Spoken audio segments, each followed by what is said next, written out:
We all go a little mad sometimes. Get you.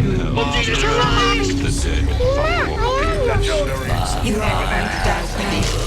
Here's Johnny.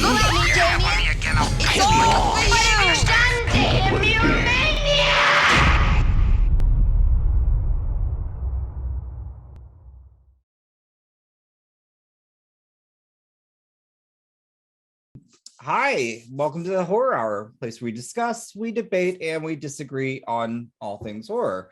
And for this episode, it will be The Long Walk. And I'm really excited because, first off, I'm one of the co-hosts, Yutaka. Hello. And I'm joined with Cass. Hey. And today we have two special guests. We have director Mattie Doe, and we have writer, her partner or husband, Christopher Larsen. How Sometimes are you? both. Yes. All of the above. She's my mate. You could just say that. So how are you all today? Strong scripts and films for me. He's a good alpha writer mate. We're good. How are you guys? Thanks for having us. And all my animals are behind me, by the way, so they're in the room as well. Excuse Oh, that's me, can you hear? amazing. They're ready for it. They're like, let's dive in. There's one growling right now. And they're gonna pick fights with each other the whole time. So That's all right. So first off, yeah, I know we kind of talked a little bit, but let's talk about where this how this story kind of came about. Oh, it's like we just went through this. Well, actually, I'll tell you another part of the story that a lot of, that we didn't cover and that I hadn't told you. Okay. And some people know this, but initially the film wasn't supposed to be this like deep study and reflection of grief and guilt at all. It wasn't supposed to be this like expression, this personal expression of guilt that my husband and I both have. It was initially kind of a fuck you to the art house world. Can I say that on there? Can I say that on Absolutely, there? yes, you can. I would love to also just dive into it. Why? Yeah, I mean, because BBC has like censored me so many times for like, they censored me for crap once, you guys. Oh, no, we don't censor. Okay. No, this will. No. Mm-mm. No. So what happened was, when I made my first film, I didn't know anything about the film festival world. It's not 100% true that I'd never been to a film festival, but I never really knew what a film festival was. I went to one just on an off chance to see a film as like a tourist, right? Like guest that walked in. But you don't really feel like you're attending a film festival. That's like when someone on the street walks up to the booth, buys a ticket and goes in. Do you know what I mean? Like there's no badge. Yeah. And then, and it was slam dance. So that doesn't feel like the kinds of festivals that I'm talking about, right? It wasn't like Cannes or Berlin where it's like these huge auditoriums with the giant screens and the cinema seating. It was like you were in this hotel. There were some office chairs and or like, you know what I'm talking about, the ballroom chairs. And so that was my first experience at a film festival. And then I made my first film and I didn't know, but I got selected to Fantastic Fest and the email came and I was like, what the fuck is a Fantastic Fest? Like, I don't know, what is this? And Chris saw it and he was like freaking out because he knows about film. At that time I'd only been a ballet teacher or a ballet dancer.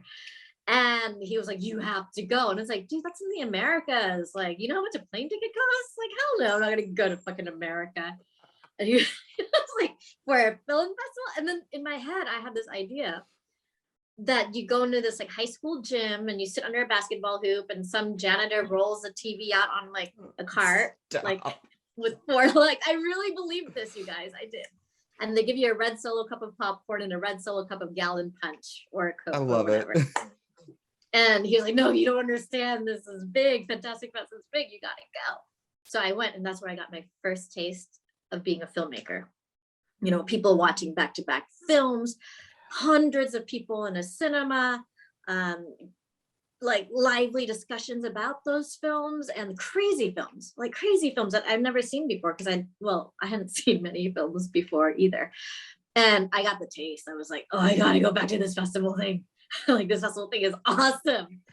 And then everybody, I got my heart set on the big ones like Sundance, Venice, Cannes, and I got to visit some of them with Dear Sister as a project, not as a film.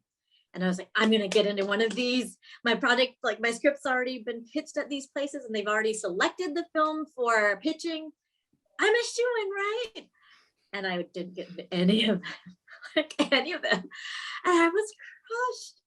And then I was watching the films from these festivals and I was like, what is this bullshit? Like, Oh, that's the worst. you know what I'm talking about? Exactly. Like the pretentious ones are like the Asian person just sits on a mat and has like a cup of tea for 3 hours, right? It just stares. It just stares out their window at a leaf. And it was like, how am I not in this festival? Like, I'm not good enough. And I got so depressed. No. And Chris was like, Mattie, you didn't even know what the fuck Cannes was. You didn't even know what the hell Venice was before this. Like, why are you so depressed? I was like, just go to Fantastic Fest Yeah. and hang out with your friends. Like, you enjoy that, don't you? Like, you love that. I was like, I do. I like a film festival where you always see someone get punched in the face. But so I was like, you know what? I got all these weird responses for Dear Sister where people were like, oh, why would you make such an inauthentic film? Why would you make, for real, like white dudes telling me that my film wasn't Lao enough. And I started to wonder, like, what do they mean by this? Because they don't live here. They've never been here. They don't speak my language. What do they mean? And finally, some saltine dusted person said, Crackers of all crackers, the bottom of the bag cracker. yes, I'm sorry. Wow, that went like, I'm not a racist, you know, like, No, systemically I'm not. I'm just prejudiced. They said that it was an inauthentic film, and why wouldn't I do something more authentic set in a village out in Laos? And I was like, you did not. Like, come again? Like, what? Like, he's like, why wouldn't you do something more authentic, like more realistically Lao, like out in a village with like dirt roads? And I was just like, oh, you done said the wrong thing. And I came home to Chris and I was just like, let's give him a film. Let's give him the fucking authentic poverty porn that they want so bad. Serial killer. You know, time travel, serial killer.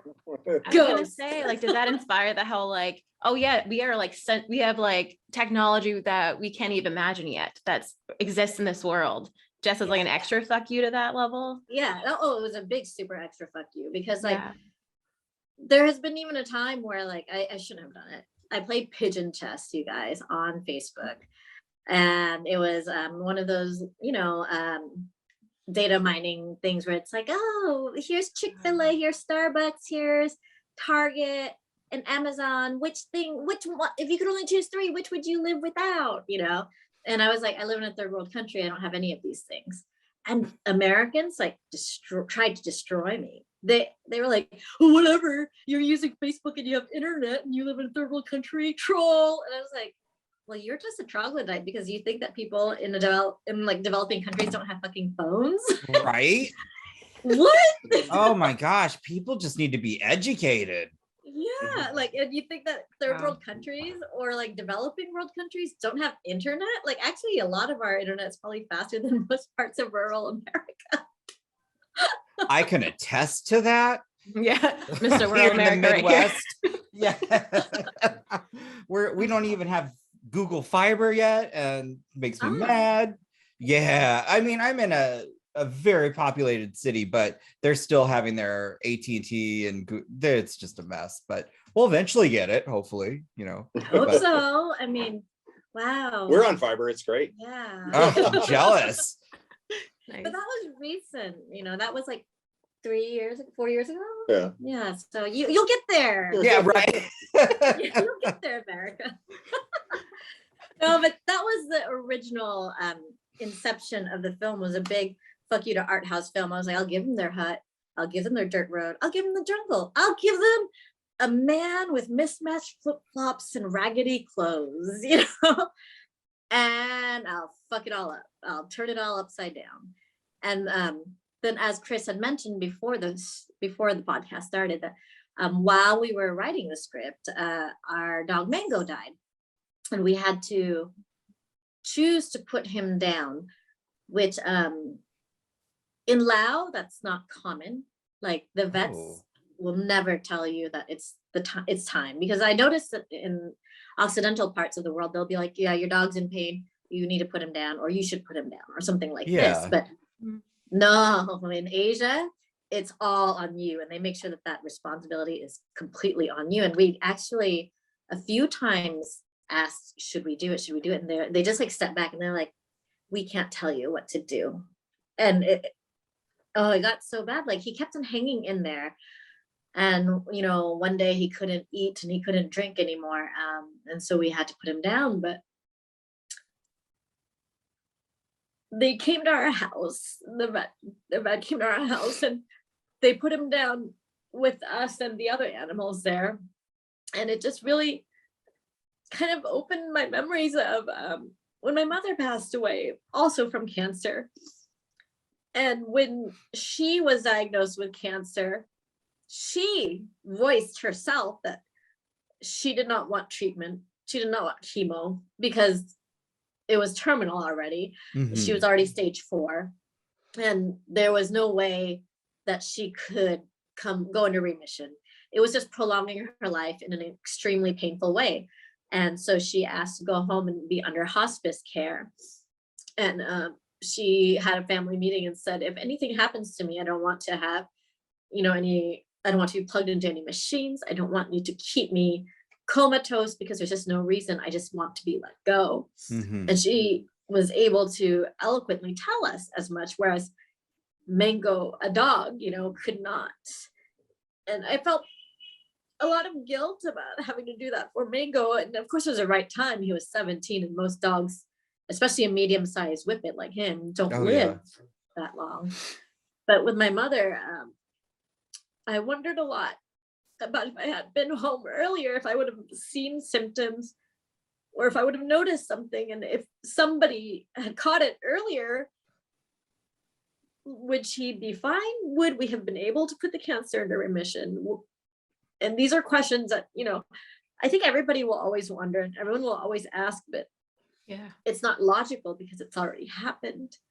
And I had a lot of nightmares about it. And I think that in this guilt and wanting to go back was what pushed my husband and I to think about the old man going back to adjust his past.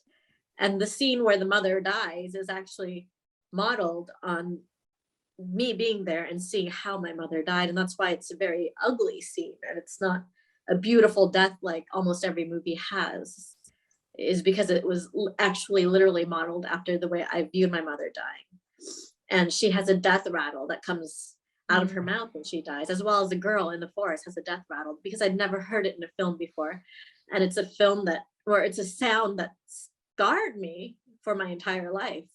Like, it's a sound I'd never heard before my mother died. And so I decided to include it in the film as well.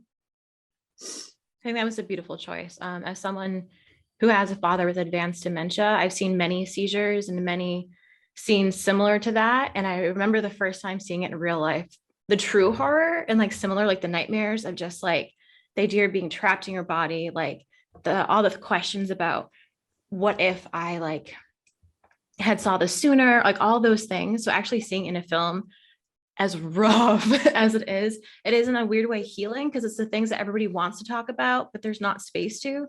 So like, thank you for putting it in a film. Thank you. I mean, there was something kind of disturbing about like reinventing the moment that my mother died in a similar way too, where the 3 characters were sitting around her. And that's how, when my mother passed away, our family was all surrounding her as well. And it was nice to come to terms with it like that. And when we filmed it, I was the only one in the room, and the cameraman. Even the sound guy was outside with his microphone through a hole in the wall. And so it was only myself, the actors, and the cameraman doing this. And we were given all day to film it so that I could get it the way I wanted to. And it was a really quiet moment. It was a really tranquil moment where the actors and I just whispered direction to them while I was sitting next to them. Pretty much at that time, I was sitting next to the old man while we were filming that scene. And I think it felt like, I don't want to say therapeutic, but there was a bit of a release in being able to face it in a more mature headspace. Even though I was an adult when my mother passed away, I think coming back to it. It was a very powerful scene. Okay. That scene I thought was just, it was done beautifully, and it was just very, I appreciated the fact that it wasn't pretty. It was just, it was raw and very emotional. And I felt there was a lead up coming, but I still wasn't prepared because I was sobbing. I was a mess. But I am curious to know then, from that though, there's still, because I loved this entire journey, but I was curious how time travel came into this.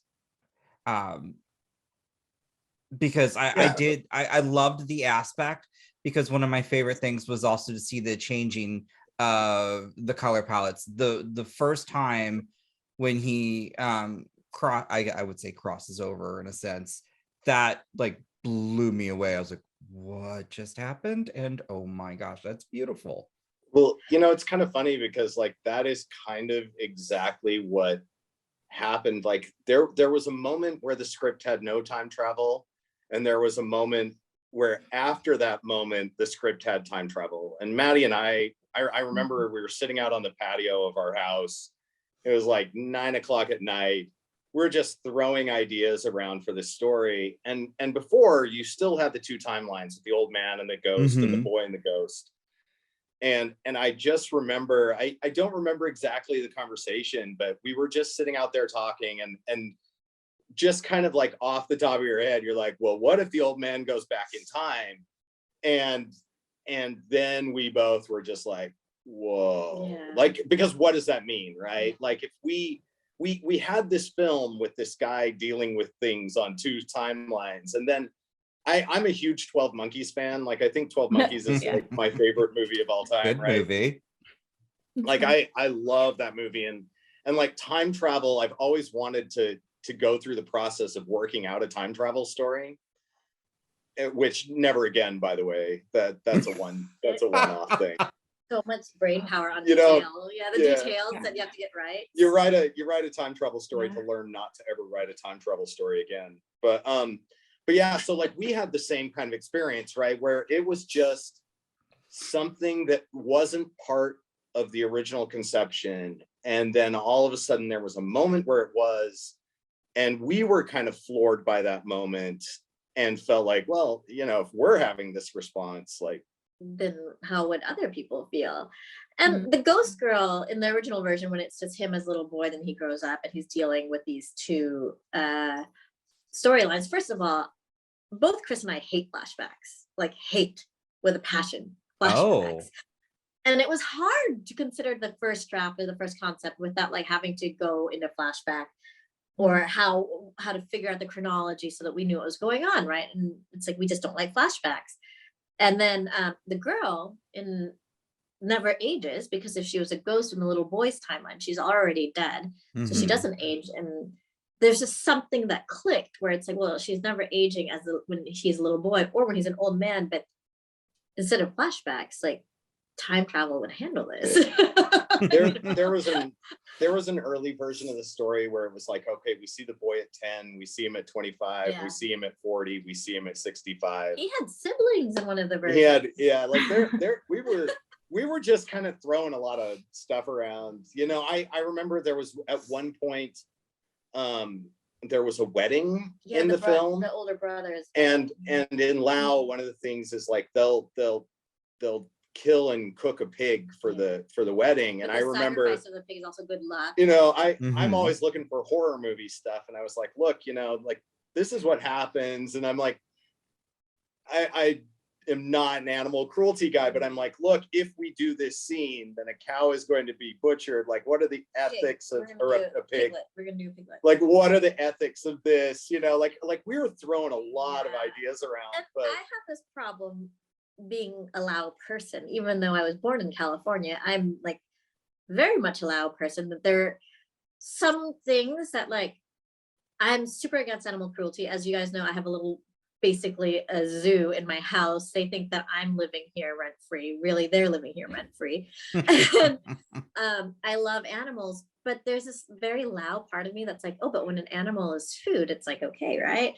And so I remember you put me on the phone with our producers. Like, yeah, I'm like, ask this question. Yeah, ask this question. You made me call Anik and you made me call Todd Brown, and ask him like, so if we were to like film a pig getting, you know, killed, but not killed like for fun, like we'd eat it, like the whole crew would eat it, but since the pig is going to be killed anyway because it's going to be eaten, if not by us, by some other wedding party, but we just happen to shoot it, would people like freak out in the West? And it was like everybody's kind of like and they're like, yeah, don't do it. It's like, well, we're eating it. They're like, no, it's but you know, I mean, we were looking at a lot of things because like that, it's not uncommon here to have a duck walk around your front yard for a week and then you eat the duck or Colonel Quack Quack. I mean, it's you know, you're part of the Colonel part of the Quack thing that we're trying to. Colonel Quack Quack was I an don't know, actual. why did you name him? This is an important member. When we I first, did not eat that duck. I ate It had a name. it. Well, it. Okay, You named it, and then I couldn't eat it. when we first moved to Laos, we were still living with my dad at the time. We hadn't gotten our house yet. We were, you know, still new. And at that time, we weren't even 100% sure if we were going to be here full time or just part time. And so one day we came home from work and there was this beautiful duck, and it had a little like tie onto a tree or something, but it was like walking around and it came and said hello to us. It was like, oh my God, we have a pet duck. Chris got all excited. It was like, you know, cool. We had this pet duck, and Chris was more worried about if Mango was going to chase it down and hunt it because Mango didn't have strong prey drive. And my dad's like, oh yeah, you met dinner. I was like, oh, we should name it Colonel Quack Quack. And I started calling it Colonel Quack Quack. And then one weekend, we had duck lap for dinner, and Chris just could not even, like, he just couldn't. But for me as a Lao person, it's like, oh, Colonel Quack Quack, I'm so sorry you had to go. You're so delicious.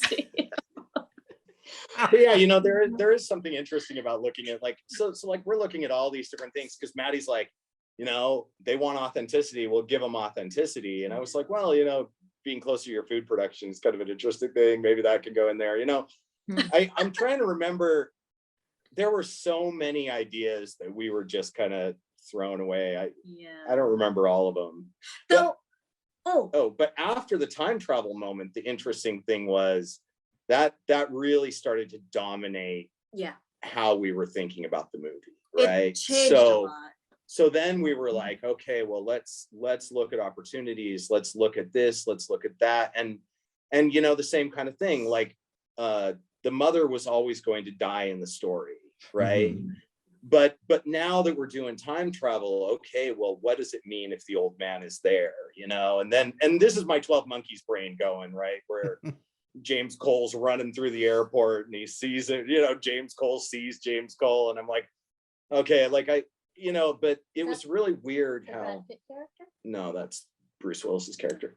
So like, you know, it's weird because the time travel thing just really, from the moment that it kind of knocked us down, it really dominated every aspect of how we thought about the movie. So.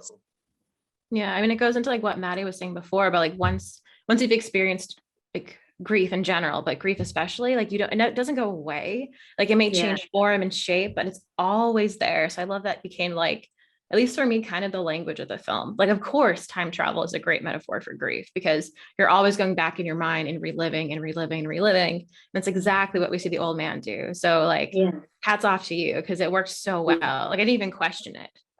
But in real life, we kind of do that where we rehash the same thing. We replay it in our head. We replay the moment in our head over and over again. And at some point, it becomes something different and Mm. you're not even fully aware of it. I was being interviewed by someone the other day, and he said something about like, you know, now that you've made this film, do you feel like you can move on? And I broke down crying again because like no one moves on.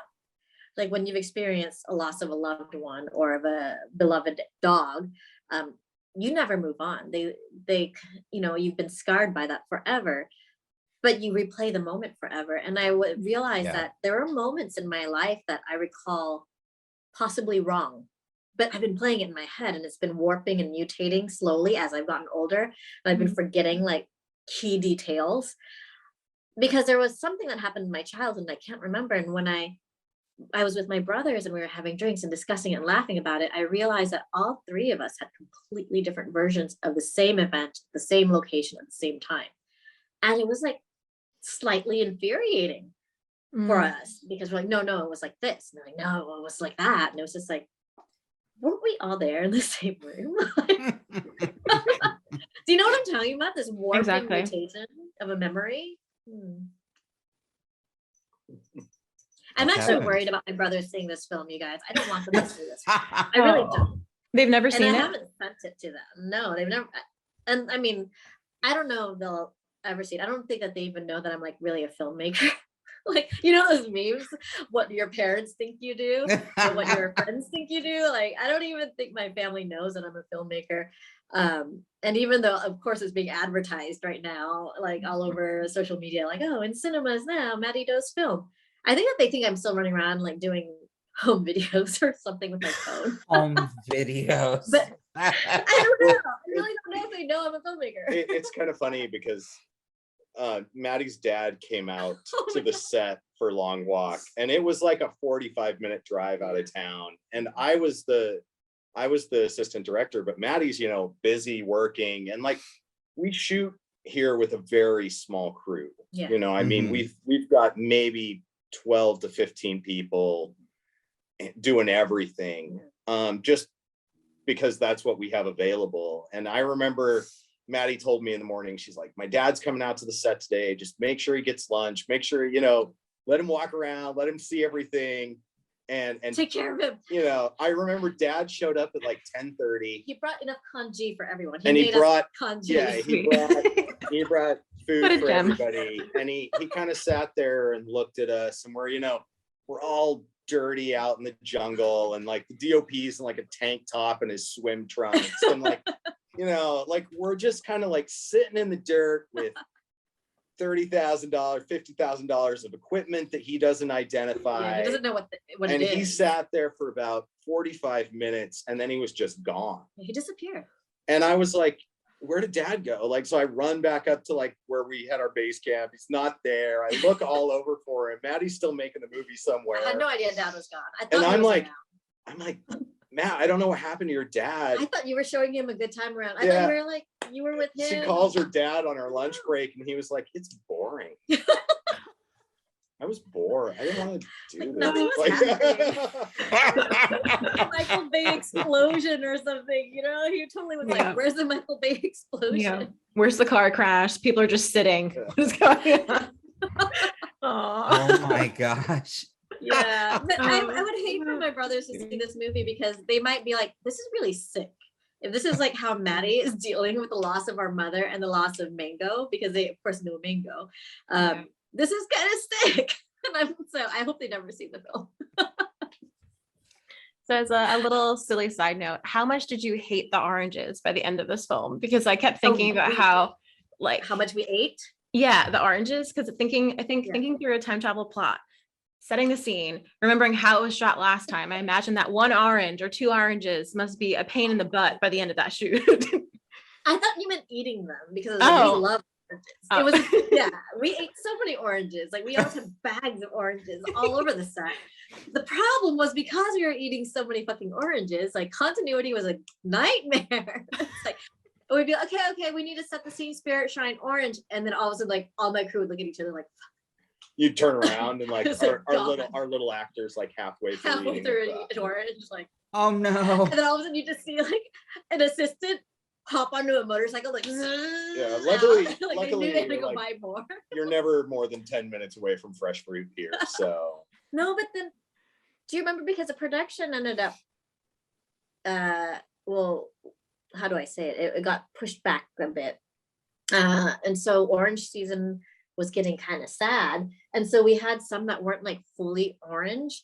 And for continuity, that was also a nightmare. And if, I don't know, I feel don't like remember any I of them. feel like I did a really good job matching the oranges, but it's like almost never the same orange that you're looking at. It's like almost never the same orange. And then there was a moment like that, even between takes. yeah, even between takes. So there was a moment where I was like, God, I hope nobody notices that the orange on the shrine is like way bigger than the orange on her in her hand that she's eating, because she also had to eat a bunch of oranges with the little boy.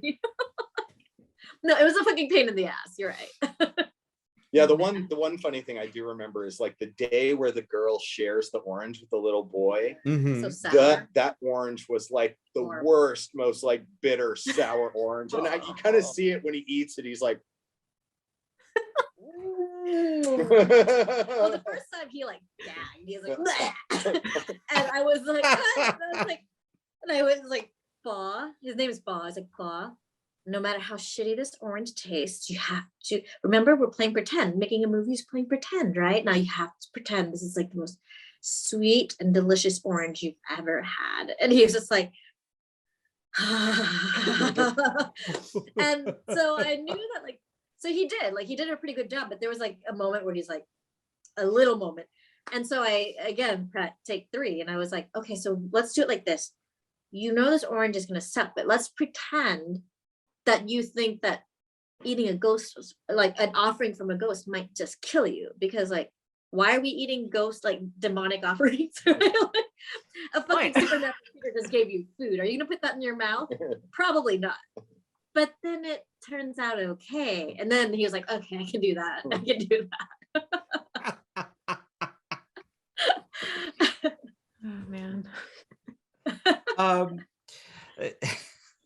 One of the things I did though, as we see towards how the old man's life kind of turns out, that was kind of grisly. What the serial killer vibe, or well, not vibe. He was essentially He's a full-on serial killer. Yeah. Yeah. When did that come into play? What, the bodies thing was not in the beginning of the script either. No. So okay, so now you've got time travel, right? Mhm. So there's a moment where we had time travel. There's a moment where we were like, okay, well, mom's going to die in this story. Like, what if he kills mom? Okay, well, what kind of person does he have to be able to kill his own mother? Yeah.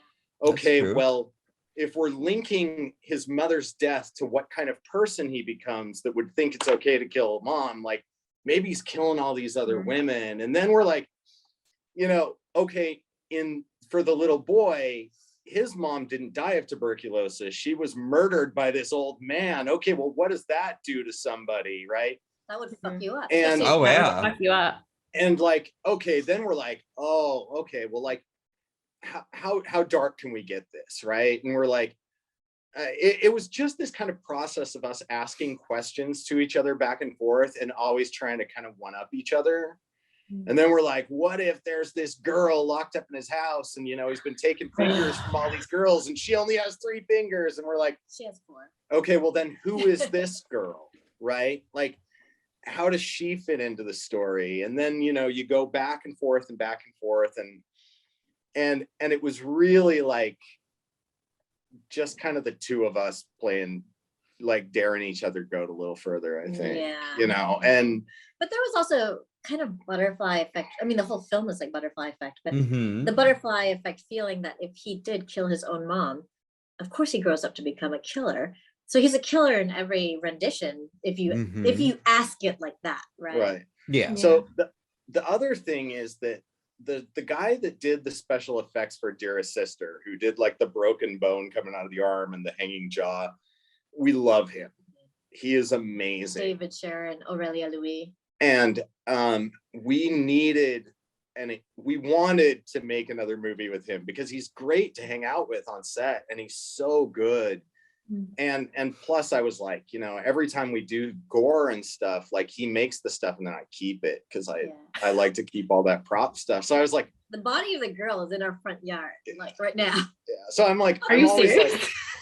Oh yeah. We have photos of the cat crawling over the skeleton of the girl. Oh, I want photos of that. That's I'll send amazing. it to you. So hilariously, Okay, sorry. but we really wanted to bring this guy back. So we're like, well, we need gore if we're going to bring this guy back. Like, what could we do? What could we do? And hilariously, like at the beginning of the pandemic, the Lao government took a census of all the foreigners to know where they were. And we had like 4 or 5 military cops and like our village chief. They all rocked up on our house one morning.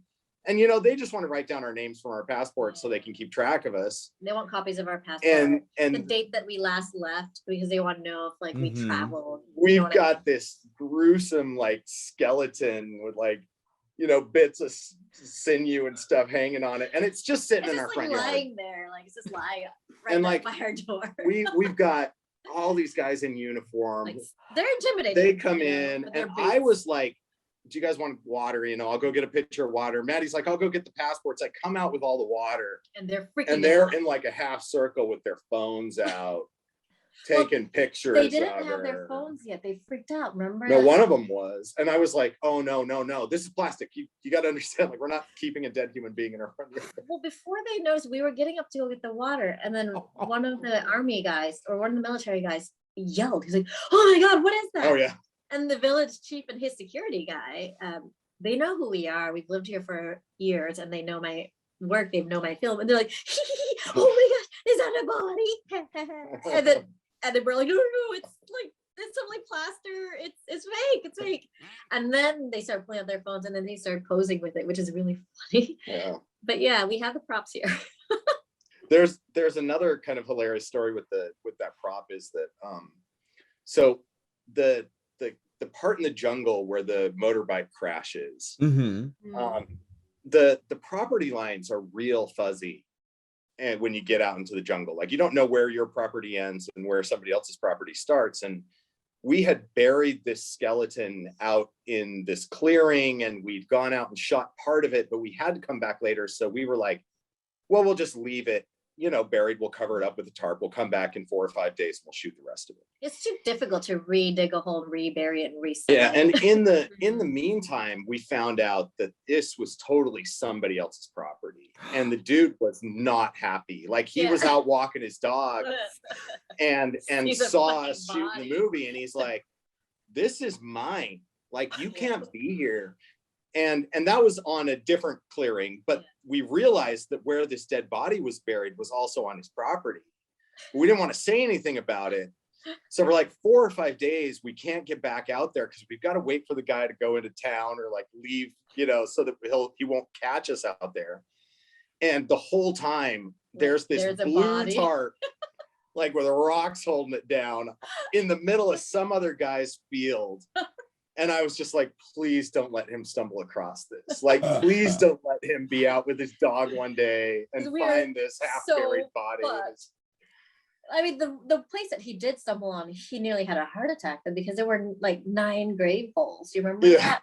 He came and it was set up like a cemetery. It's the clearing where around with like where 9 graves and 9 like shrines. He thought there was occult stuff going on. Thought, and there was like melted candles and incense everywhere and like flowers. And he was like, what the fuck is going on?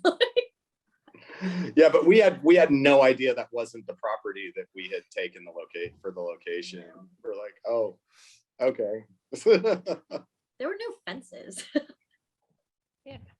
Yeah, I mean, it happened and you gave him a good scare. I think, he didn't find the other one.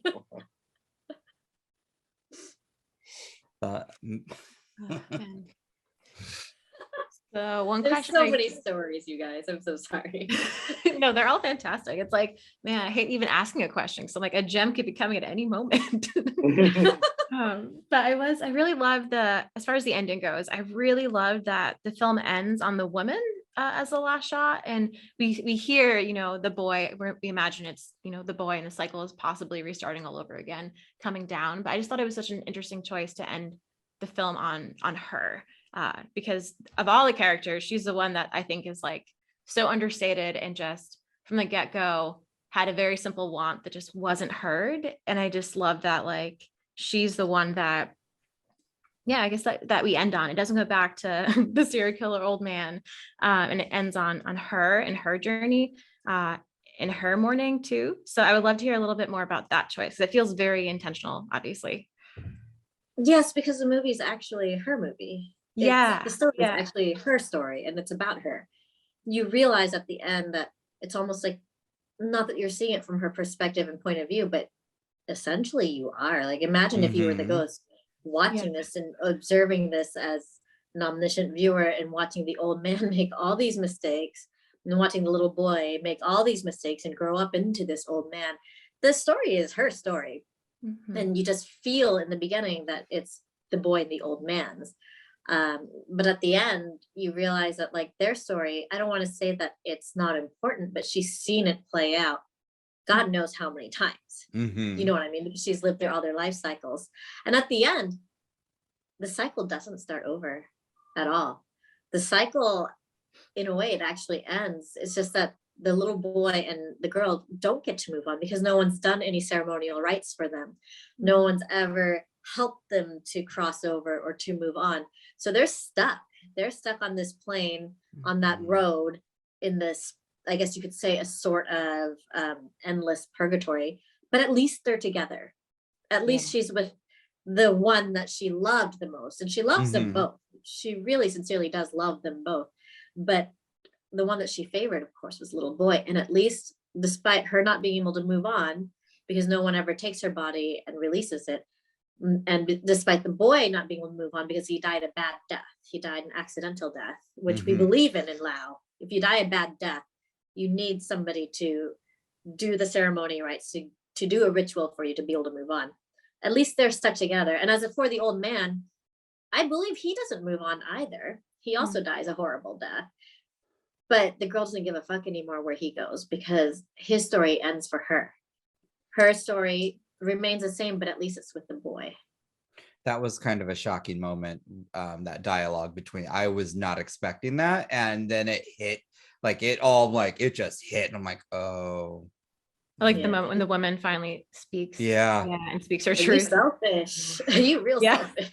I was like, dang. I was like, ooh. Because we really sympathize with the old man since he's a character that we're following. We really love him. But there was something that Yutaka said that I was kind of amused by, where he was like, oh, and then he becomes this horrible dark serial killer by the end. The reality is he's always been one, you guys. We start the movie and Lena's mother is already like number 9. Yeah. And sure, by the time we end the movie and he's like this dark, monstrous figure who's been so mentally disturbed by the actions of the old man and the girl, you can see in the forest that it's like beyond double digits, right? A lot of bodies, a lot of people, and you can see all the shrines, the little candles. It's a lot of people that he's killed. But, and of course we're like, ooh, creeped out by that dark version of the old man. We call it the darkest timeline on set. We all called it that. But in the non-darkest timeline, he'd already killed like 9 people. So, oh my gosh. Yeah, we're sympathizing with the wrong person. No, but they are lovable. Like the old man and the boy are lovable, you know.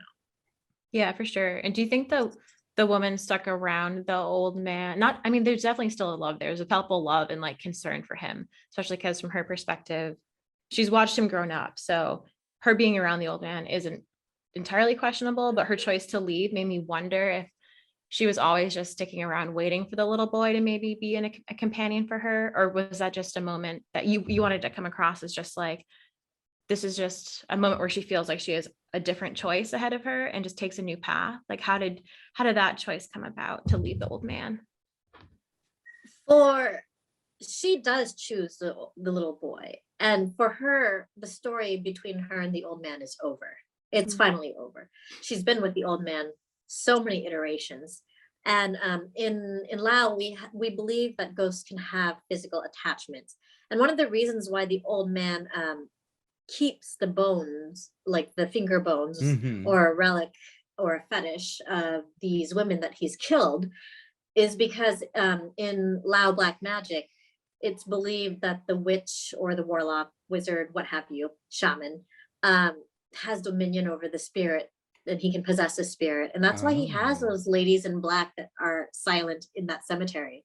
They're bound to him. He's keeping them with those relics, and he's keeping them in that space. And they're the closest thing he has to a companion. The girl is semi-bound to him because as a little boy, she asks him to hold her hand, and she says, "Stay with me until I die." And when she passes away, nobody knows she's dead in the woods but him. No one's been able to help her to move on. There's been no monk, no priest, nothing, you know. She's just like alone in the forest. And so she's built the bond to the little boy. She's made that attachment, her little boy. But she's not as bound to a cemetery where he's buried those Mhm. bodies, because she's just like lost in the forest, in that clearing, in that one area. Sorry about that, guys. No, you're fine. Yeah, it startled me too.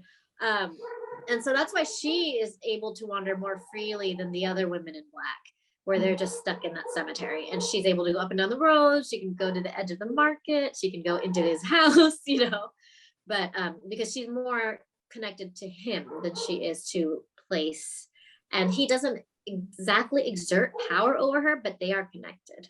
Well, it's Interesting. also interesting because like when the girl and the old man sit down to finally have that talk at the end of the movie, she has somewhat engineered a clean timeline where no one has died, Yeah. right? None of the ladies The died. little boy, the old man has killed his mother, right? And he's Mhm. responsible for that. But like the little boy never grows up to be a serial killer. He never grows up to be an old man who takes any other lives. Like this iteration of the timeline doesn't have a serial killer because he stops the serial killer before he has a chance to do anything, right? But it's also the last chance that the old man is going to have to do something for her, and he doesn't, Yeah. right? Mm. So, And never in any other lifetime has he, or she wouldn't be there, Yeah. you know. yeah. Even the little boy shows some strangely antisocial behavior. He never talks. He never talks to anyone. The only time you hear him talking to anyone besides the girl is he says to his father, "Are you drunk?" Yeah. And he gets beat. And then he has to fess up to his mother that he didn't steal the money per se. I mean, he kind of did. He stole it from a dead body, but that he just found money out in the woods. And that's the only time you really hear him talking. He's already exhibiting antisocial behavior. The girl's mother comes searching for her and finds him, and he lies. Oh, that He's moment. Ooh. That moment. bold-faced lies to her. And she's standing next to him, and he even looks at her. He's like, Yeah. "You're standing here. I'm looking at you on the smartphone, and no, I've never seen her in my life." And the mom even turns, but she doesn't know where to look because she can't see her, you know. It's rough.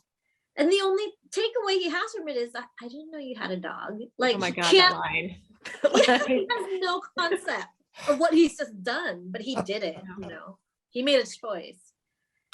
But yeah, that is the iteration. Like if you want, we wanted to redeem that character and kind of redeem all iterations of that character, not just the one. So it's kind of like that moment is the most innocent that the boy is going to die, right? And still so not that redemptive. and so that's but because he hasn't really done anything, that's kind of why he shows up in the sunlight purgatory with her, right? So I guess, I don't know. I mean, We're still fighting about the ending. yeah, So. we don't agree on the ending, by the way. Oh. I know he's a let me writer. ask you a question. Yeah, ask them. 'Cause Ooh, it's fun. okay. And I will tell you, we do not have, I have a definitive answer on this. She has a definitive answer on this. They are not the same answer. When Oh, no. when does the old man die? Cass, you go. Oh, what? Well, there's one point in the movie where I was watching it, and when he first asked, "Did I die?" I was just like, "Oh, how many times has he already died?"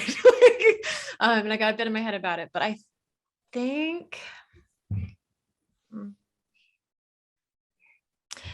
I honestly because the ghosts are so physical in this film and like they can interact with objects, they can be wounded. I don't think that he dies the moment that he's stabbed. But I don't know when it would be. Like the clearest thing I can think of is like, I don't know, not that moment. I'm still thinking about it, but I felt like he's been dead for a while. And then it gets murky because like, oh, but then what about the woman that's like that he took in that was supposed to go to the city with their hot girlfriend? Like, how'd she get there? It's like, well, what if That's a model, by the way. That's why she's hot. Dang is definitely a model. So but then I'm like, well, maybe she's dead too. Maybe everyone is dead. Like, but I don't know. I'm not sure. Yutaka, save me. I don't know now. Yutaka Like I'm wouldn't be totally, dead. it's throwing everything in question. I'll be honest. No, Like no, when, just think about the first time you saw the film. okay, When did he die? Not now that you've spoken to us. Yeah. Yeah. I don't. I'm. We're putting them on the spot. I can't answer We've that because fought I'm That's now. great, but 5 years. I don't know now. I mean, I'm thinking when I Not first saw. now, when you watch No, the yeah. film. When I first watched this, though, I can tell you, as we were going through, it didn't hit me until you find out, like, oh my gosh, we're kind of in this loop. When did he really? Ooh. There's one visual clue that I think maybe might be one of like Chris or Maddie's answers when he crosses the threshold after being stabbed. Even though I believe that somehow he might have died before that, the color palette changes. And so I was like, oh, maybe once he crossed that door, he's already dead from that point forward. And everything of him like stumbling around and anything past that, the conversation with the ghost, being able to hear the ghost, he's long since dead. So that's what I think the movie visual shots are telling me now. Yeah, I don't I don't know if there's a real answer to this, I but think like, there's an answer. what's your answer? Well, my answer, because for me it's very definite, since obviously I directed it.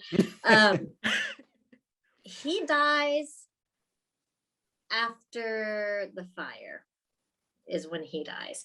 He gets stabbed. It's a major artery. Yeah. It's a major artery, and then he stumbles out of the house, right? And because a girl comes to help him, and the girl helps him to cross a threshold. That color palette, you're right, there is a color palette change, but I was very careful. Me and Asman is my colorist. Asman and I were very strict on color palette. We had a color palette for the boys' timeline, day and night, the old man's timeline, day and night, the darkest timeline, day and night, and then this strange purgatory timeline, and then the final color at the end when she meets the boy. So we had like 5 color palettes about. And so the first time she crosses the threshold with him and he's limping on her shoulder, he's hanging onto her shoulder, that's just the nighttime color palette of the past. So they go through the door into the past, and he sees a lantern hanging on the walls. He sees real cigarettes again, which they haven't had real cigarettes like for most of his adult life, right? And he smokes, and it's so good, like a real cigarette, not a vape. And then he wonders, like, am I dead? Like, because he's not even sure himself because he's bled so much. And I think that, when you've had a lot of blood loss, you go through this moment where like it's confusing. And the little boy asks him, like, states to him, like, basically, I thought dead people don't feel pain. And it's a really bitter statement. It's super bitter because he keeps telling them, I helped them, I stopped their suffering. He keeps telling the little boy this, I stopped their suffering. They were tortured, they had endless pain, I helped them. And so it's like kind of like the little boy throwing his own words back at him, like, do you feel pain? Are you dead? And then they go in and have this conversation. He burns a house down and he stumbles down the stairs, losing a lot more fucking blood. He's running away, and then he passes out because he's lost so much blood in the smoke and etc. And when he wakes back up, definite color palette change. Definite color palette change. But he wakes up into his own present because a house is like 50, 60 years later. Boy is reduced to bones, house is like there's trees growing into the house, you know what I mean? It's like getting taken back by nature. And he's dead to me by then. So he's stumbling down the road and he's acting like he's in super pain. He's holding his leg. He falls, he washes his blood off. But like, you can't have that kind of stab wound and walk all the kilometers that he does to like wash a boy's bones and his wound in the river, and then walk back to bury it next to the girl, and then walk back to the cemetery. He just couldn't. And then he hears her. He's not aware yet that he's dead, and he hears her voice. Yeah. And he's never heard her, because in the living world, the ghosts in the living world don't have a voice. They are unable to speak. And then she goes through all the motions of giving him the tea with the drug. And for me, it's symbolic to go through all those motions to tell him, you take this and you understand you're dead. Like you're, you know, this is what you need to understand, that you're going to die because you are dead. I'm going to go through these motions that you put all these women through. And she makes him the tea. They hold it and he drinks it with her. She even helps him to drink it the way he helps the other women to drink it. And then, you know, she walks out, takes the oranges, and then waits for the sun to rise. And the sun rises and it's the most beautiful color palette. We go away from that almost black and white desaturated palette into this, because now we're in her world of the dead. We're in her afterlife. We're in hers and the little boy's purgatory now. So that's for me. And I think that makes a lot of sense. Yeah. I don't think he dies in the movie. You're fucked up. You changed your answer. No. I think he dies after the girl leaves him in the clearing. Oh yeah, because of the poison. I don't think you see him die. I think your version. I think your version is more disturbing though, because it presupposes that this old man is going to be bleeding up and down the road for all time. Yeah, but people. Okay, so this is cultural. Again, this is cultural. Like he's this bleeding walking ghost. But that's like how he died, right? Like he has to, I guess, if he's in purgatory, be as how he died, right? Is that that's I don't know. God? The girls walking around with. And also because he had a bad death, he's not completely aware. So. I don't know. She's had lifetimes and lifetimes and lifetimes to be aware, and that's why she's not like bleeding out of like bamboo shunt through her neck, like from the accident. You know, that would be really disturbing for the little boy to find the ghost. Like, welcome to 7 years of our every marital fight we've had for 7 years. This is the only thing we fight about in our marriage. Is film. Endings. One specific question. So, well, no, and what's for dinner?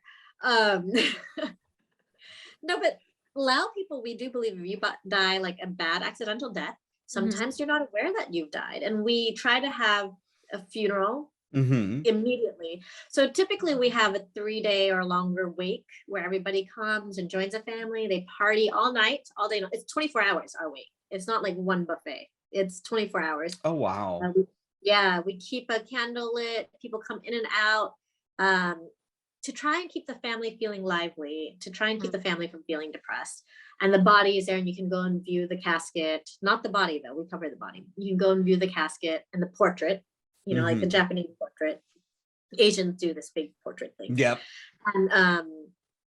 And if you die a bad accidental death, then we do the funeral immediately.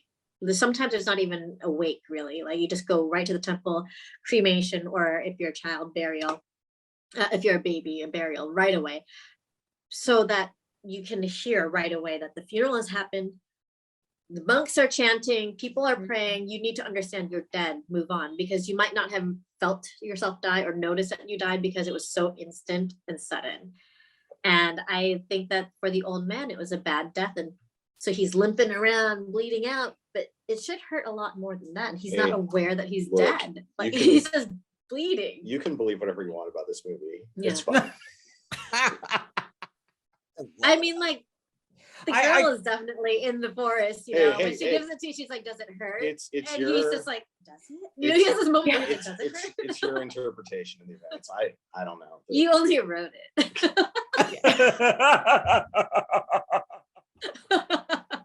So I guess one of my final questions then I would be curious is, what do you hope audience members get out of this film? I mean, I know what this was definitely it was a great film because again, it is about grief and how we process grief.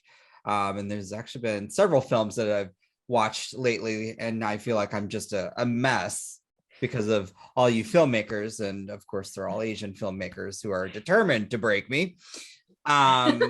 So what do you hope folks get out of this film? Initially, oh my God, this film was so personal for me that maybe it's really selfish for me to say this, but like initially I didn't really give a damn what other people got out of it. Yeah, that's okay. That's all right. I didn't think about it because it was really a film that, you know, was so much dedicated to my mother and my dog that at one point when all my producers were like, oh, I think this film's going to do well. I think this film will get to see some pretty good festivals. I actually felt a lot of stress and asked, I remember one time I asked Anik and Todd, right? I said, can you guys stop saying stuff like that? Because it's stressing me out. I don't want to be disappointed again. I don't want to have my expectations shattered because, like, you know, my last film, I had all these expectations and I didn't make it, but I wasn't going to be disappointed if I didn't, because I didn't have the expectations for this film. And I just wanted to make something that was really unique. And I just wanted to make something that could stand alone. And, you know, for myself, I think what I wanted audiences to see, I think the most important thing for me, of course, besides having audiences see about this deep, deep introspective look at my personal regret and loss and my pain, what I really wanted audiences to see was like, you shouldn't be bound by stereotypes and expectation. And I don't mean the festival expectation either, where my producers was like, oh, we should try. I meant, you know, people think this is what a Lao film should be. This is what a Southeast Asian film should be. You get that all the time. Like, this is what a period film from Japan should be. You have to have these samurai. You have to do this. No, like, we are the stewards and owners of our own stories culturally, and nobody should be able to tell us what kind of story we should or shouldn't make. If I want to make a fucking time travel sci-fi serial killer film with a ghost in Laos, then by every goddamn right, I should. You know, I don't have to make that poverty porn that everyone expects me to make. I don't have to make the slapstick rom-com, you know? So that's what I wanted people to understand, is like, if you have a story and it's strong and it's unique and someone out there needs to see it, like if you're making this story and there's someone out there who needs and wants to see it, then fucking make that film. I love that. I don't know if you think about things like this. Okay, I mean, my takeaway is just please don't overthink the time travel. Like, I literally just, I stole the rules from Back to the Future. She's the DeLorean. And the girl is the DeLorean, and the old man is Marty McFly, and there's no Doc Brown telling him not to mess with himself. That's why this movie's problematic, because there's always a Doc Brown. You need a scientist. Yeah. If you're going to do time travel, there has to be a scientist to tell you don't screw around with the past. It was supposed to be the village lady. The village lady was supposed to be, don't go screw around with the past, but then she stumbled on the mother's body and she was like, oh fuck, and she ran. No, but literally, it is just Back to the Future rules of time travel. Like, I know they're speaking an Asian language that you don't understand, and I know this is a foreign environment, but it really is just the rules of the time travel are just Back to the Future. It's a lot darker. And in no timeline is a boy ever rich, and his mother never married. I think it's a cautionary tale about doing time travel without a scientist telling you about paradoxes. That's all it's ever been for me. If you ever get the chance to time travel, just don't. That's how I look at it. It's never gonna end up well. It doesn't. But it did work in this film, because also I did like seeing that but the choices that they made, you know, unfortunately impacted. I think I'm a fatalist. This is why the choices never get better. Like, he goes back and he tries to help, and it actually makes things even more fucked up and bad, because I think I'm a fatalist, you know. It's also that movie. What's that destination movie, Chris, that I never saw, where the kids get chased by death? Final Destination. Final Destination. Yeah, I never watched it, but I read. Oh, you would actually love it. Yeah, you would actually love it It's because it's great. very fatalist. It's just Okay. like try to Yeah. change things. Good luck. Good luck. You're gonna die anyway, right? Mhm. Yeah. So this Yeah. movie's also Final Destination for the mom. I mean, So yeah, what I'll take away, because what we see so much in this film, I'm never going to eat another orange for the rest of my life. Just Oh, they're not. really yummy. I know they're great, Yutaka. It's okay. But also, you know, if I ever stumble across a body, you need to put it up to rest. I think that's Yes, that. do that. I really did feel for the ghost most of all in this story. In my heart, that's what broke me at the end. I was just like, Yeah. I She wasn't. doesn't move on. Yeah, she doesn't get to move on. I was But like, she gets to be with him. there was that silver lining, and Yeah. it was just beautiful. It didn't, as I was watching and I was trying to, because I had to sometimes rewind to make sure, I'm like, am I getting this? I don't know. And then once it got to him, I'm like, okay, all right. And then the tears started to flow, but I mean, it's such a good film, and I hope you know, people go see this. And I'm just thankful I got to speak with both of you, because it's always a pleasure to speak with people whose projects had some type of impact on me. But yeah, I think it was kind of a sick joke, right? Not a joke, but we kind of play a really mean trick because at the end it is super beautiful. The Mhm. sun is rising. It's like one of the few times that I've seen the sunrise actually in my life, and not a morning person. And you know, it's gorgeous, and you have this beautiful moment. It's colorful because we're now in her Mhm. world and their world of the dead. And she smiles so warmly. She's so happy that it's him at the end of the road, and he sounds excited. He's like, "Hey, girl!" That's what he's saying. Like, "Hey, lady!" is what he's saying. "Hey, lady!" And then he runs to her, and then the credits roll, and you're like, "That was beautiful! Oh my god, that moment was so sweet and poignant." Then you think about it, right? Then you think about it, you're like, "Wait a second! Like, she didn't get to move on, and he didn't get to move on. They're like at this road doing the same old thing they're always doing, just walking around together, eating oranges," and you're like, "Fuck!" You know, it's Yeah. dark. It's really bittersweet. Really Yeah. bittersweet. I Like do love oranges. I do love the idea though that now they can communicate with each other at least, and the Yes. woman can actually speak her mind. I mean, Yeah. hands up to the actor. We haven't really talked about the actors that much, but the woman that plays the woman, like the facial expressions convey so Yes. much, so Yeah. many levels of emotion. Yeah, She's fantastic. a dancer. I Oh, chose that her explains it. because she's a dancer. Yeah, and she was super uncomfortable the first meeting I had with her. I called her because I knew her. We were acquaintances at the time, and I'd taken some of her dance classes, and we were friends, but we were not close.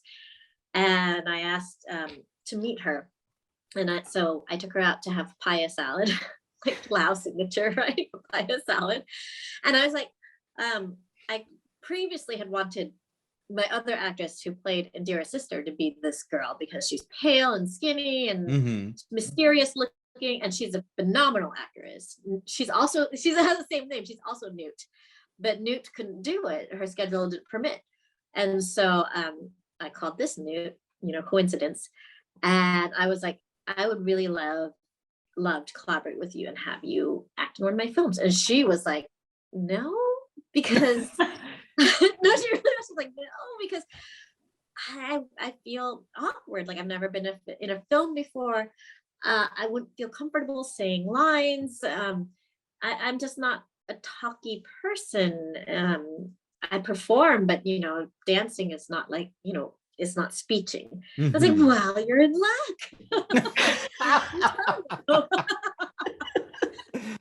You have like literally only one scene with lines in the whole film, like no dialogue. And she was like, really? And by the way, that final scene where she's in the cemetery giving him the tea, she was nervous. She was super nervous about it.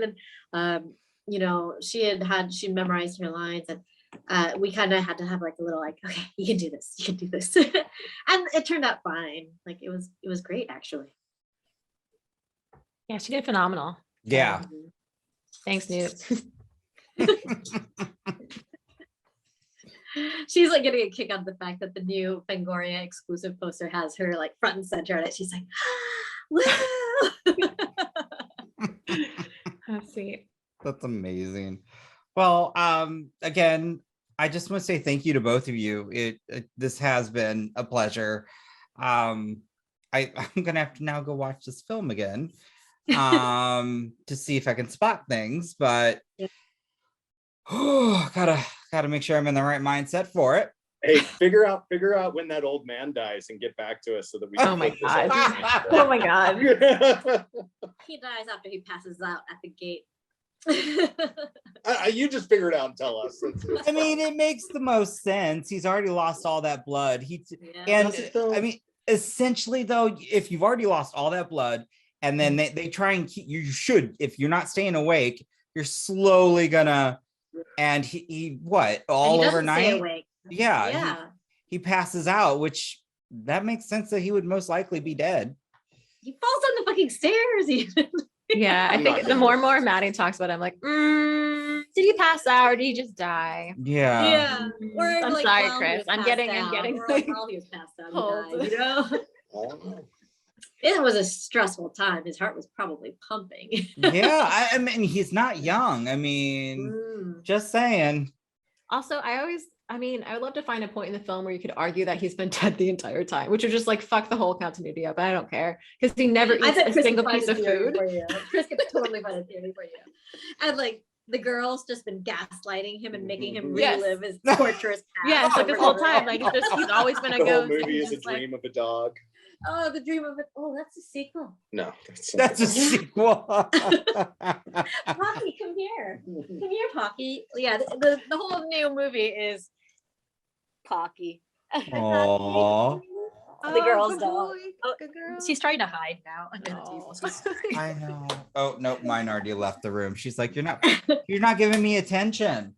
Can you sit, Pocky? Can you sit? Oh, good girl. Good girl. Can you say hi to Yutaka and Cass? Hello. Oh my goodness, you're so gorgeous. Yeah, you're so gorgeous. Like, okay, what's going on? Give you a kiss, I'm nervous.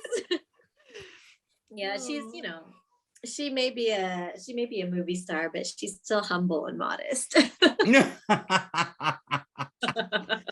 Oh, she's cute. My husky, she's a diva, so she'll only go on camera when she wants to go on camera. So oh, I mean, Pocky does this, like covers her face with both of her paws. Like I was really happy that we caught her for that, for that cameo. Well, we will let you go. Oh my goodness. I had a lot of fun talking with you, and I always feel bad because I know we only had an hour, but we went over, but this was a really fun conversation. So that's why you should be happy that the publicist is not here. Oh, I know. I would expect you guys up. She would be like, you need to wrap up. Yes, they always say that, wrap it up. Oh my God. It's the worst. Their interviews were like in the chat box, it'd be like 5 minutes, 4 minutes, 3 minutes. You're like, what are we counting down to? Happy New Year. And the publicist is like, no, I'm hanging up. I know. I'm just like, wow, guys, can I say bye? They're like, click. I'm like, I'll edit it or something. But yeah, seriously, thank you both. This has been so lovely. And my favorite thing about this film is it will be so amazing on rewatches. It holds up. You can go again and again and watch it and find different things in it. And I think that's so hard to do as the filmmaker. So like, amazing job, Mattie. Amazing script, Chris. I can't wait to see what's next from both of you. Seriously. I'm excited. We want all of our films to be able to be rewatched and for you to feel like you've learned something else, or that it's still you can still appreciate it on second watching. And hopefully all of our films can continue to be like that. I think so. Let's do it. That's what makes a film great, in my opinion, is the fact that you can watch it over and over, because then that means, one, you appreciate it, you love it, and there's just something about it that is also then, I don't know, becomes calming, even if the subject matter is not, because I'm sure I'll bawl when I watch it again. I always do, yeah. But I've watched Ratatouille like 1,000 times and it never gets old. I never get tired of it. So I love that. Well, you know what? Then I'll finish on this. Cass, what's a movie that you can watch over and over and over? Actually, it's another really sad Asian horror film. Oh gosh. A Tale of Two Sisters. Oh, the Korean one. Yeah. The original one before The original one. Paquin, yeah. I didn't even know that Wow. remade it. That makes me sad. But no, it's really beautiful. I think it's another one too where it's like There's like 2 remakes of it, an Austrian one too, but I don't know if the really? Austrian, I don't know if the Austrian version realized they were doing it, but it was so similar that I think that they had to have realized that they were remaking A Tale of Two Sisters. But that one was fantastic. That one was called Interesting. Good Night, Mommy. Oh, I think it's called. Yeah. Oh yeah, I haven't seen that, but Yeah. yes, I know the twist of that. So yes, they, I think unintentionally remade a Tale of Two But Sisters. it's so similar, isn't it? It's like It so really is. similar. But yeah, Okay. that's another one. The Paquin one was like intentional, I believe. What was that one called? Anna Paquin, is that her last name? Rogue from Mhm. yeah. Oh yeah, that's Paquin. Yeah. Mhm. I know, And but it's that like one, but A Tale of Two Interesting. Sisters, a Korean one. Yeah, I like that one a lot. yeah, I think just because of how it's like, it's a similar situation where it's like, it's also about grief and how we mourn and how to move on from that and how that can be really hard. So that's And how why a I young always cry girl every time. isn't Yeah, always nourished through her grief. Yeah. exactly. And how how if you don't deal with your trauma as like a parent, especially how that can trickle down and ripple. It's really good. It's beautiful. If you haven't seen A Tale of Two Sisters, the K horror one, please do if you're listening or seeing my face flopping my arms around. I have not, so I will watch that later today. It's really good. Yeah, you should watch it. What And then about watch the you? Austrian one. Yes. Yeah, Yutaka, what's yours? My mine's a Hayao Miyazaki film, Kiki's Ah, Delivery Service. Oh. I worked at a video store growing up, and since you could only play kids films, I would always play some type of Hayao Miyazaki film, and that one just would happen to be the one that was on. So I've seen it probably thousands, and I could still watch it. The producer is My Neighbor Totoro. She loves that film. Oh. Yeah.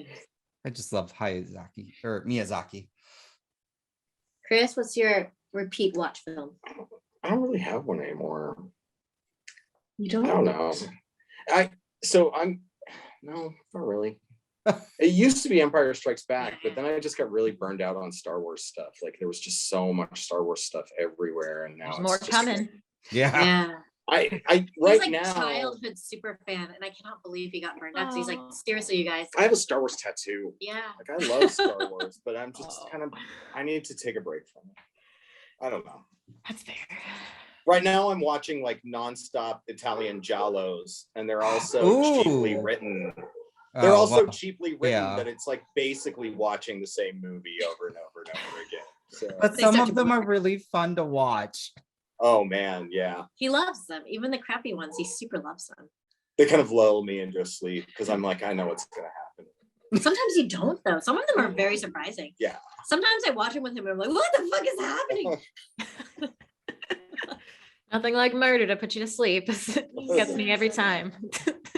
I gave him a bottle of J&B for his birthday this year because I like after watching a few of these, I realized that they're always drinking J&B whiskey in all these films. And I never heard of J&B whiskey before. And so I actually went out to like all the fancy stores around Laos, and they're always trying to offer me like these amazing bottles, you know, Glenlivet, the Irish whiskeys. And I was like, no, I want this one. And I would show them the photo and they're like, J&B. And I was like, yes, that one. And they're like, okay, whatever. You're like $20. Now I just need a pair of gloves and a straight razor. I'm ready to go. Yeah. Well, I put a pair of leather gloves on your gift box for A you. job as a fashion photographer. And a Italian outfit. Or as a ballerina, because there's a lot of dancers in these old movies. No, you no, the guys. You guys- could be a ballerina. I need to be a fashion photographer with black leather gloves, Yeah. And a cane. Ooh, a cane. Yeah. straight razor. I got Oh my my I got God. my J&B booze Yeah. Oh man. ready to go. It's Ratatouille for me, you guys, hands down. I can watch Ratatouille over and over again. I love it. Sometimes when I'm cooking, I play the Festen, the song, you know, all the time. And it makes me feel like I'm a little chef rat chopping at my carrots. I love that. Well, on that note, to everyone listening and watching, go see this film. It's so good. And again, just thank you so much. I had a pleasure with everyone today, and I think we had good conversations. I'm concerned about Chris's passions, though, watching all those films, and now I'm worried. But I haven't given him a straight Well, razor. don't worry He about doesn't have me. a straight razor yet. I know, right? Like, worry about Mattie. I am a ballerina. Oh Yeah. my god. I'm a character from those films. Oh, no. you should remake Shadow a too. Gallo film. That'd be amazing. Oh my Oh, god. And I am yeah. ambiguous Asian, you know, because there's always like those ambiguous Asians where you're not sure if they're like yellow faced or Asians or halvesies in the film, you know. And I'm one of those because I'm a mutt. So. Well, fingers crossed you survive the night, Mattie. Oh my goodness. All right. With that, I don't know how to end this one, so I'm just gonna say bye, and then I'll stop the recording. All right. Bye, y'all. You have been listening to the Horror Hour. See you next time.